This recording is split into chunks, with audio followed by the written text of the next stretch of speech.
Hey guys, this is really good. Ryan Tran, please notice me. Today, Michael Jackson Thriller. Michael Jackson needs no introduction, but in case you're like, I don't know, was just born like 2 seconds ago or something, Michael Jackson is a world-renowned pop star from Northwest Indiana who made some of the most iconic hits of the 20th century, or of the later half of the 20th century, I mean, including hits such as Beat It, Billie Jean, Smooth Criminal, Wanna Be Starting Something, Rock With You, and many, many, many more songs with over 1 billion streams. Chances are, if you've been alive on this planet for more than like 6 months, you've probably heard a Michael Jackson song at some point. If you've been alive for more than like 2 years, you probably know who Michael Jackson is. Like, freaking undiscovered tribes on Papua New Guinea know who Michael Jackson is. So I'm not gonna beat around the bush. This is arguably one of the most popular albums of all time. I think this is the best-selling album of all time. So I think it's important to talk about. This album was released in November of 1982, meaning that this, so far at least, is the oldest album I've covered on this channel. This is also the first Michael Jackson album released in the 1980s. So up to this point, Michael Jackson had been a part of the Jackson 5 for quite some time. That's where he got his initial success. And he had released 5 studio albums already. 4 as a child and 1 as an adult. The 4 being Got to Be There, Ben, Music in Me, and a few years later, released just before his 21st birthday, we have the album Off the Wall. Now, I have a lot of things I want to say about Off the Wall, because Off the Wall might be one of the best disco albums of all time.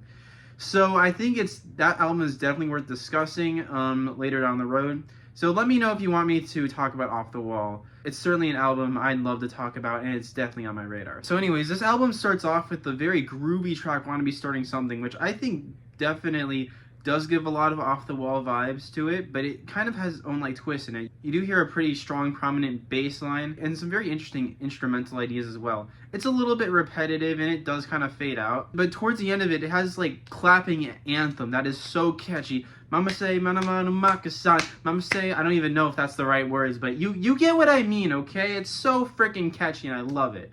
And then next up, we get Baby Be Mine, which kind of immediately throws us out of 1970s MJ. It serves as a perfect introduction to 1980s MJ. You pretty much have everything here, from the groovy to the upper tenor range MJ singing in, and overall a nice nighttime feeling. And it does give a nice, very 1980s pop aesthetic love song, which I really enjoy. Maybe it's definitely a highlight on this album for sure. And then next up we get to The Girl Is Mine with Paul McCartney, which I feel like you either really like this song and think it's one of the best tracks on this album, or think it's the worst track on this album, which not a lot of in between.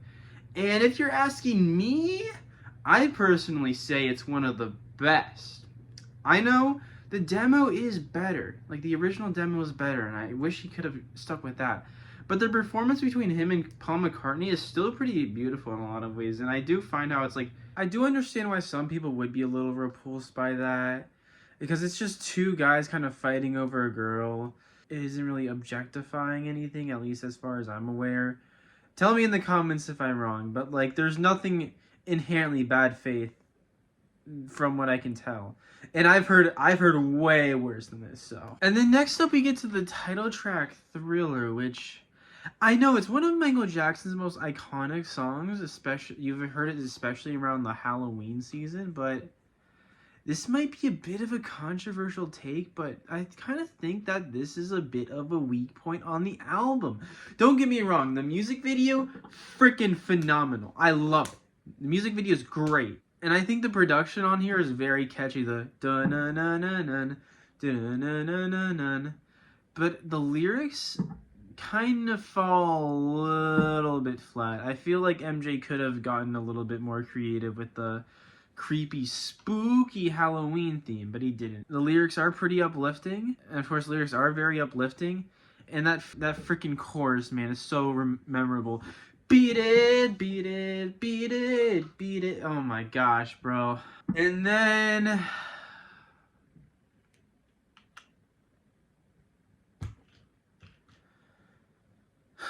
we have Billie Jean. Now, a lot of people like to say that Billie Jean is perhaps the best Michael Jackson song ever made. But here's my take on Billie Jean. I don't even think it's top 20 best MJ song. I don't even think it's one of the best on Thriller. How can I think about this? What? Okay, let's take this a little bit more seriously now. Let's get Oh wait, these are like really fogged up now. What the hell? Okay, I'm gonna start off with the good things I like about Billie Jean before we get into the bad. So first off, I really like the instrumental, especially the bass line, and I love the freaking dun dun dun dun dun dun dun dun dun, and then the freaking dun dun. I freaking love how the production just like slowly built on itself into this epic climax, and then one of the best electric guitar solos I've heard in all of 1980s pop. My issue, however, is with the premise of the song. Now, I think a lot of people would say that the premise is the best part because it's like it's about women who like to call MJ and claim that, oh, this child is MJ's child. I know it. But like MJ's never doesn't even like know these people, and like why do they keep on calling him? It's like kind of MJ like disproving to the disproving to the defamers and the distractors that, well, that kid is not my son, okay? Because MJ would never do something like that. But the thing is that there's just so many better MJ songs out there. Like, I don't want to like spoil too much, but the freaking title track on Off the Wall is such a vibe. Rock With You feels like such an uplifting disco ballad. Same with She's Out of My Life and Girlfriend 2 also kind of feel that way a little bit. And there's also a lot of like political commentary stuff such as Earth Song and They Don't Really Care About Us off the History album and Black and White off the Dangerous album. So it's not a case that I hate Billie Jean. I just don't think it's Michael Jackson's best work. And I'm gonna get a lot of hate in the comments for that.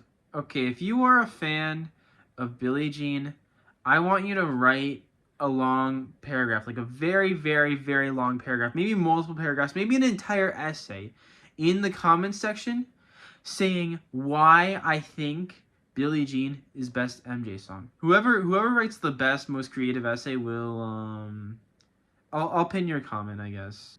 Sure, why not? Because I have nothing else. Alright, let's move on. And next up we get what is my favorite track on this album, which is Human Nature. Now, this freaking beat, the okay, that sounded bad, I'm sorry.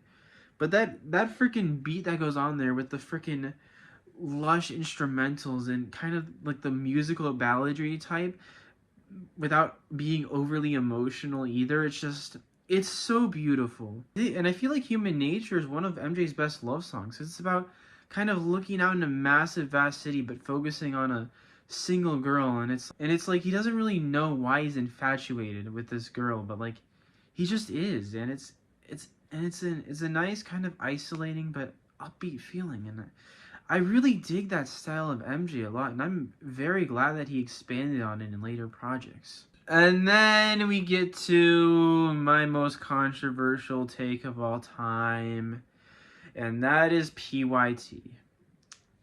So I will have to start again by saying only nice things about PYT, but I think PYT is like much worse than Billie Jean and Thriller, which I don't hate either of those tracks, but I kind of hate PYT. So I think the production on here is fine. It's catchy a little bit. Yeah, that's about it. I'm sorry, but PYT makes me uncomfortable in ways I don't describe. The mixing makes me feel like I'm kind of being inappropriately touched by MJ in a way. It's uncomfortable, and I don't like it. And it's like, oh, raise your hand on that pretty young thing, and oh no. And then next up we have another love song with The Lady in My Life, which I'm not too crazy about this track either. I don't hate it, but I feel like it does go on for way too long. It's almost 6 minutes, so. But yeah, it's MJ singing another balladry love song with kind of this spacey 1980s style, like late night drives with a drum set and some lush synths, which is I guess a bit pretty, but kind of a weak finisher for what is supposedly one of the greatest albums of all time. So, again, I think from what I've said, you might think I hate this album, but no. I think there are a lot of highlights. I think Human Nature is one of MJ's best songs. I think the opening track, Wanna Be Starting Something, is an absolute vibe as well and reminds me a lot of Off the Wall. I think Baby Be Mine is also a really, really good, catchy love song. And the calming feelings on The Girl Is Mine, just, it makes me feel so comfortable, even if there's a lot of corniness in there.